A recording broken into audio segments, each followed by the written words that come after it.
Alright, we just finished our rear window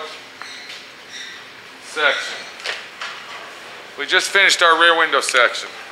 Now, if you look over here, this is actually the inside of it. What I did is I spot weld that almost every 1/8 of an inch. I don't know if you can see that or not. Now, I don't have a TIG welder, so to fix that properly where it'll be airtight and won't leak any water, what I did, I don't want to weld it up all the way because it'll just warp real bad. So what I did is I took this Chevelle-Rust 45. Now, a lot of you guys out there are saying, that guy's crazy. No, this stuff is actually designed for this type of work. What I did is I filled it in just like a bead of caulking. That stuff will dry harder, almost as hard as steel, okay? This stuff is very efficient and it's very, very strong. It will never separate, it will never shrink. It's a 2-part type glue, okay? When that dries, I'll stick it in there and we'll go ahead and weld that in. So, while we're waiting for that to dry, if you come over here, you'll see that we had a big rotted out, rusted area. Now, I've basically semi-cleaned it out. I'm going to clean it out a little more, but I was making my piece.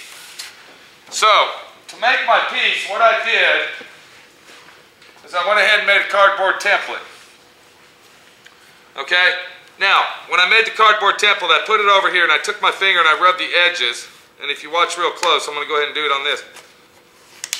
And you'll see that it left a line there, so I know that where it was. So what I did is I came out another 1/4 of an inch and I made the whole diameter of this 1/4 of an inch bigger than the hole.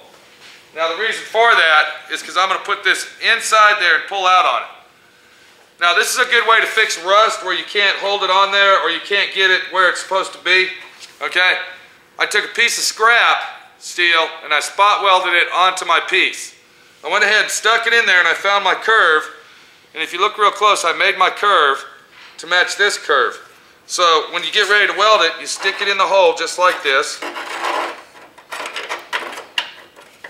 And that way, you can pull on it where it'll be a nice tight fit. If you look real close, let me get this screw and I'll point. If you look real close right in here, that's going to be a nice tight fit all the way around. And I'm going to weld that in there and that will patch repair that section that was rotted out. I'll go ahead and do that on all the spots that I see that are bad. So this piece is ready to weld in. I'm going to go ahead and weld that in there. We got our other piece cooking over here. It's almost ready. And then I'm going to go around the whole back of the window. And if I believe so, I believe the front window is actually worse. Yes, if you look right up in here, in this area, you'll see we're going to have to do the same thing to the top section of this window as what we did to the lower section of the back window. Also, if you look right here, okay, this is all rotted out. This is all rotted all the way across. Look at here. Now, they do not sell this dash top for a 66 Chevelle. The only piece they sell is this piece right here. And when you order it, it's usually on back order for weeks. So we're going to go ahead and make that piece just like we made our back piece. And we're also going to cut these out because the owner is not going to have defrost or heat in this car. And I'm going to cut these out and go ahead and weld them up where they're flush so it'll give it a nice cleaner look across there, because the dash pad only covers right here where the speaker is in these show. And since he's not going to have defrost or anything anymore, we're going to go ahead and do away with that. So that's basically what we're doing. I was telling you earlier about taking the rust out, and I wanted to show you, this is This is a real cheesy, cheap way. This is a good point to watch what body shops you take your cars to.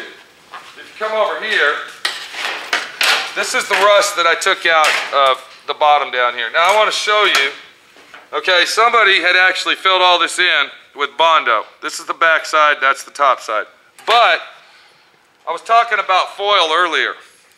Here's a piece of foil, okay, that somebody had actually taken the foil and stuck it. I'm just gonna, visualize, if you watch real close, we'll say that that's a rusted hole there.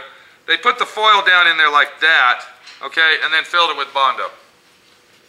And here's a piece that's actually stuck to the, if you look right there, that's Bondo underneath all that, okay? Ew. So, I mean, that, to me, that's more cheesecake than taking your car to Earl Shives and having a scuff and paint job done to it. Do you understand what I'm saying? Yes. That is what you call pathetic. Okay, I don't know who did that, but that's a little ridiculous. The whole part of the dash up there was full of aluminum. Wow, you could see it all over that. Yeah, this is all aluminum. What they did, they took aluminum foil and basically decided they were going to weld it up with aluminum foil and Bondo.